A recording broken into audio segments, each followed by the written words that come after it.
Hey guys, I just wanted to say that the next video you guys are going to watch, I filmed that video 7 years ago and I just watched it.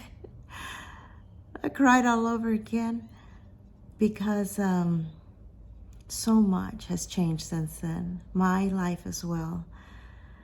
In this next video, you're going to notice that I look really, really sad. And I was. After a very, very hard marriage of 20 years, I knew that the marriage was done, that it was over. I knew that my children were not going to have a mom and dad under one roof. And I remember waking up that morning and I was so angry at the enemy for causing so much chaos in my marriage, for causing the divorce that would ensue months later. And when I woke up that morning, even though my heart was in so much pain, I wanted to retaliate to the enemy. I wanted to send out a message of another individual named Stephanie and how the enemy attacked her, how Satan attacked her, and how she overcame.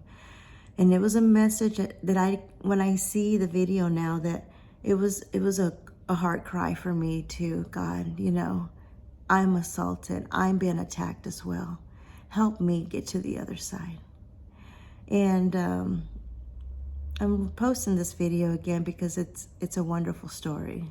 It's a wonderful story of going through unbelievable challenges, terrible pain, and making it to the other side. And I was crying because I have made it to the other side. And I look different compared to even then. I've grown so much, and I'm so blessed. And God has always been with me. He's never left my side. So I just wanted to give that little intro before the next video.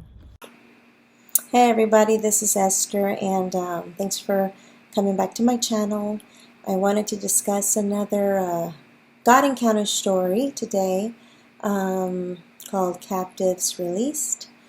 This encounter happened in a dental office as well. This one's a tough one. It was hard. I had no idea what was going to happen, that would happen that day. It was just... it was amazing, but it's a good story that involves life and death and then life. This person was literally brought back to life. I was at the office and I probably had seen a patient or two. I was still drinking coffee and everything was fine. And around this year, was around 2011 is when I started to really hear God's voice crystal clear in my head. I don't know how to describe it. So clear that I grabbed this new patient's chart and I walked out. And no, I didn't. Hold on, I'm sorry. Before I touched the doorknob, I heard God speak. He said, "She's dead. Bring her back to life." I literally, my heart sank, first of all, from just hearing him. And then I'm at the door already. I gotta continue. I don't have time just to be amazed. And so I open the door and I call out for Stephanie. And this young girl stands up and she's dead. I mean, her hair was oily and just not brushed, just down. And her complexion was very pale. It was really pale. And she never lifted her eyes. She walked like this towards the door. And I walked her down the hallway into her room. She sat down. And I didn't know what to do. I know what I heard. So I just started with preliminary health questionnaire. Medical history update, and she would answer, but just slight, yes or no, but she would not speak. So behind her, I'm literally like, I'm praying internally, what do I do? What do I do? And no voice, just kind of an impression I hear, show her your coffee cup. And this is actually the coffee cup that I had on that day. So I walked up to her and I said, I know this is really strange. My name is Esther, and I really felt like God told me to show you my coffee cup. And I just put it in front of her, and she lifted her eyes and she read where it says, my hope is in you. Those who hope in the Lord will renew their strength. They will soar on wings like eagles. They will run and not grow weary. They will walk and not be faint. Oh my gosh, just reading it makes me tear up. Isaiah 40:31.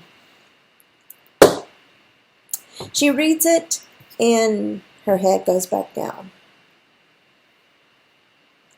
What do I do? What's next? What's next? And a slight impression in me, tell her that story of that family member of yours that was molested. Okay, so I pulled the chair up to her and I said, Stephanie, I know you're here for teeth cleaning, but God wants me to share a story with you. She just nods. And I proceeded to share a story of a young girl who was molested by a deacon at a church. And how when these things happen, I'm telling Stephanie how the enemy, demons literally, are standing there watching the act happen. And they're just waiting for it to finish, because once it's done, they can just dust their hands off and say, yeah, that'll keep her lifeless and bound up for at least the next 30 or 40 years. But I told her, I said, I don't want you to be bound up. Do you want to be bound up for the next 30 and 40 years? And she finally lifted her eyes and she looked at me and she told me the most horrifying story. An assault that had happened to her in her home maybe just 6 weeks prior. She was raped. She told me details of the entire assault that I would never share, and they were so dark. Yeah, I've seen some stuff on TV. I've read some things in the past that I shouldn't have read, but my ears had never heard what she said. I was actually had to be ministered to after the fact because it was traumatizing. When she was done telling me everything that had happened to her, I just said, Stephanie, look how amazing God is. You're here to get your teeth cleaned, but He's here because He loves you. And He wants to set you free. He doesn't want you to go on like this for 30 years, for 40 years. He wants you to live. And I know that sounds, yeah, right. Oh, this is not going to happen. But He can do it. And I just asked her, I said, are you willing to pray with me? And she's at this time, tears are coming out of her eyes. I mean, they're just rivers are just flowing. And I get her hand and again, I'm like, what do I say? Of course, because God plans everything in advance. Maybe a week or two, I had just read this wonderful book by Dutch Sheets called Intercessory Prayer. There was a part in the book that actually gave a prayer on how to help this type of assault, how to pray this type of prayer. And I remembered it instantly. And I grabbed her hand and I prayed. And let me tell you that the prayer is not, that I prayed is not a simple little prayer. It involved addressing the demonic and Satan himself and demanding that she be released. And, oh my gosh. She cried and I cried. We just held each other. We just held each other. And I was just in awe of God. He's amazing. How he showed up for her. And it was just amazing. I mean, years have passed on and I just still never forget this. And we exchanged information and I somehow managed to clean her teeth. She was finally looking around, looking at me, and she left. Wow, that night, let me tell you, I was dealt with. Had horrible oppression and things like trying to attack me in my sleep. I'd never experienced before. It was kind of scary. And then it switched over to this amazing dream that I know was from God. In this dream, I'm in a house, and this house just looks like this child's playground. I mean, it looks like a carnival. There's just colors everywhere. There's candy everywhere. There's whimsical themes. It's just, and there's children everywhere. There must have been like 30 of them, and they're all sitting at this round table. I'm watching. I'm just an observer. They can't see me, but I can see them. And at the head of the table is this man. And he's evil. He's really evil. And I see him look around the table as the children are playing and eating. He's looking to see which one will be his victim that night. In my heart, in the dream, I see him and I know what he's about. I know. And in the next scene, he takes the one child out to the back. I'm prevented from seeing things. Up close, I can just see tissue and blood, just up close. Then all of a sudden, I know he's dead. I know that evil man is dead. When I know that, I run back to the house, and people appear all of a sudden with pickup trucks, and I'm like, hurry children, get out, captives being released. Get out, I'm trying. And this is a side note, it was interesting, but I have to mention, as the children were coming out, all of a sudden someone gave me this huge plastic tub. Huge. And I was horrified because when I looked at the tub, it was filled to the brim with embryos. And I heard God, just as clear as I heard him right before I opened that door, I heard God say, take them, they're mine. So I carefully grab them, hoping, just making sure not one falls out, and I pass it on. And the next tub comes, and these aren't embryos, these are newborn babies. They're just stacked to the brim, and they look like they're asleep. New, teeny, tiny little babies.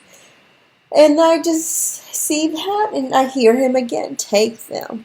They're mine. And I pass it along. So, God's not crazy about abortion. Just side note there. I wake up, and I know he was telling me she's been released. Oh my goodness. Never really heard from her, maybe a month later, just emailing me that thank you so much for that day and how she had felt much better. But 6 months down the line, I'm looking at the schedule and my heart drops because I see her name. And just because of the the warfare that I endured that day, I kind of was like panicking. I wasn't even sure if I wanted to see her. Was I going to open the door? Was she going to be dead? I mean, I didn't know what to expect. So finally, I just prayed and I just got some courage and I went out there and I called. Stephanie, where are you? Stephanie. And I'm looking for the dead girl. She was so pale that day.